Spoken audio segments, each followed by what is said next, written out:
Hi, the life sciences market is in flux and there's a lots of debate. So we wanted to share a few key points from a collaborative report we published recently titled Mizuho Collaborates, the State of Life Sciences and the Implications for Real Estate. I'm Vikram Malhotra, one of Mizuho's REIT analysts. I'm here with two of my colleagues who cover life sciences, Salim Syed and Goldstein. So let me start with you, Salim. The biotech market has exploded in the last few years. Share with us, how big is it today versus, say, maybe 2018?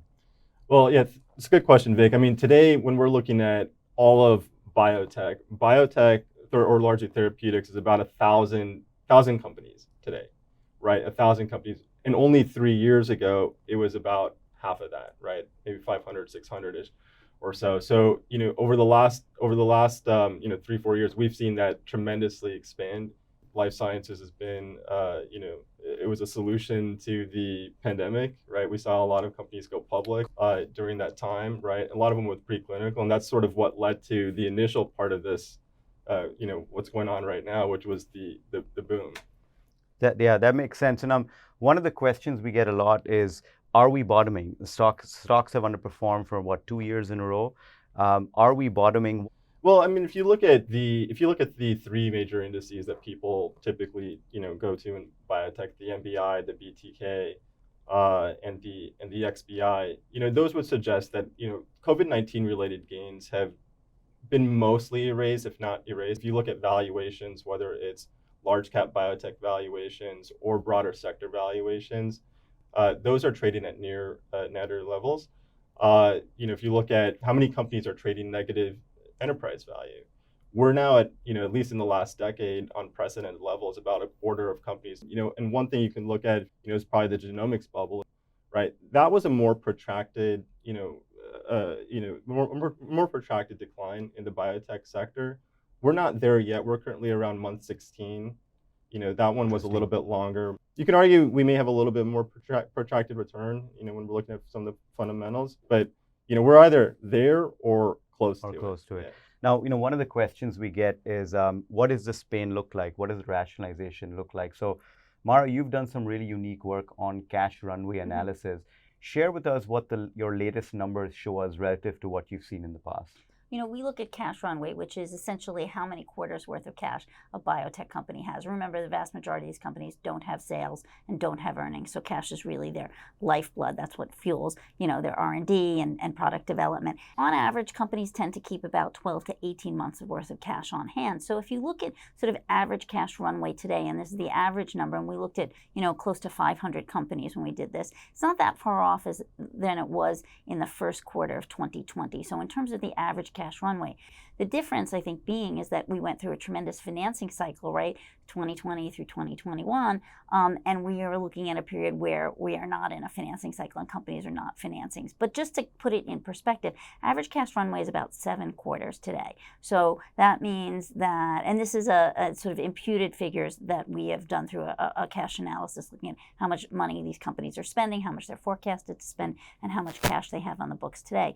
So the average is about that. The vulnerable companies are those that have close to a year's worth of cash. And so there is a swatch of companies that have about 4.6 months of runway left, 4.6 quarters, of runway left. And so those are the most vulnerable from a cash perspective. They're the ones who really are going to need to think about getting access to capital, restructuring. And to date, we've seen probably close to, in 2022, close to 60 restructurings already. Some of that's driven by companies who had products that have not worked successfully in clinical trials and they've had to scale back. But a lot of it has really been looking at sort of the current environment, not having an ability to finance easily or a currency to finance with, and being able to lengthen that run by a couple quarters. And just to clarify, what % of the universe is roughly that 4 quarters in your analysis? So it's a small percent. It's under 20%. The vast majority of companies have runway that is much larger than that. But what I think what's interesting, and Salim was speaking to this, is this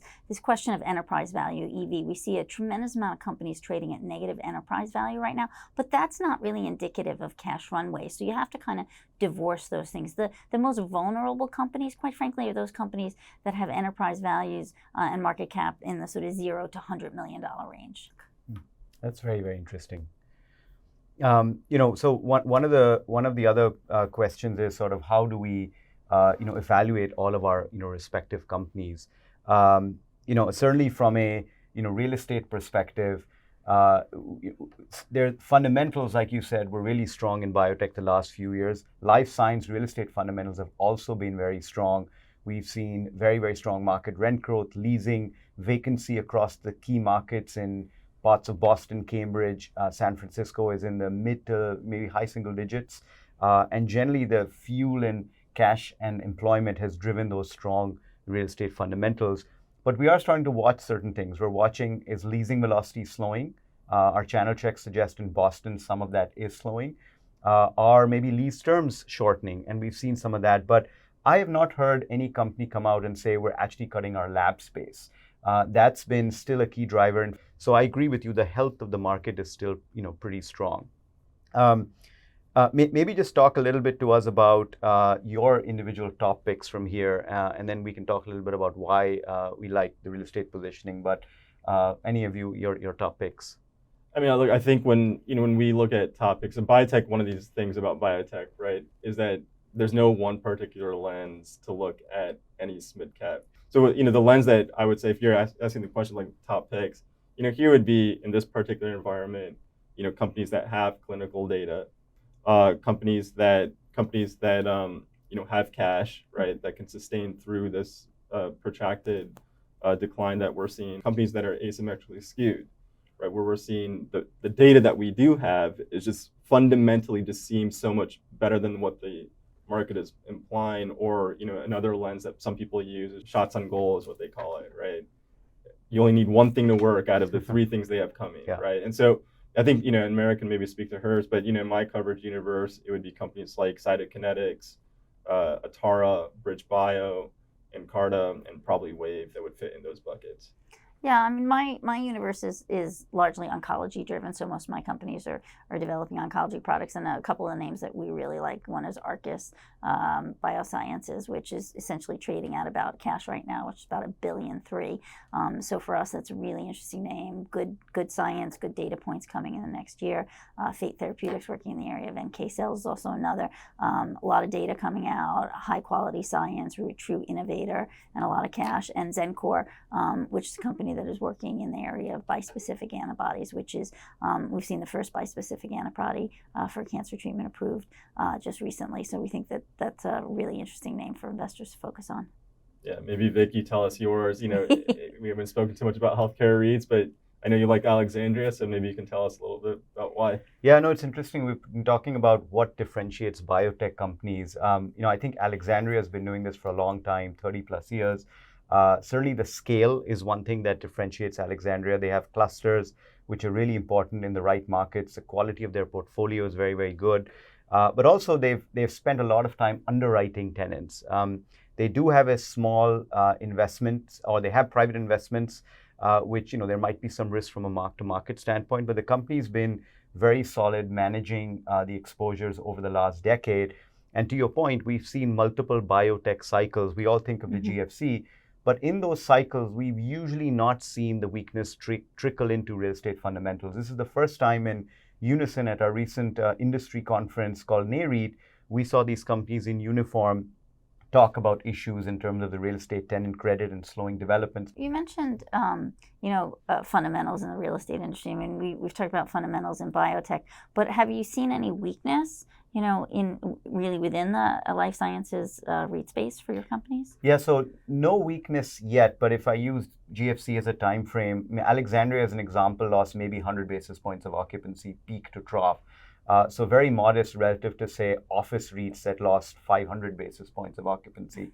Rents were also pretty strong. We have not seen asking rents come down. We have seen leasing volumes moderate a little bit. So Boston, for example, my channel checks suggest we did have about 2 million feet being transacted. That's come down to maybe 1 to 1.5 million. So there's a bit of a slowdown.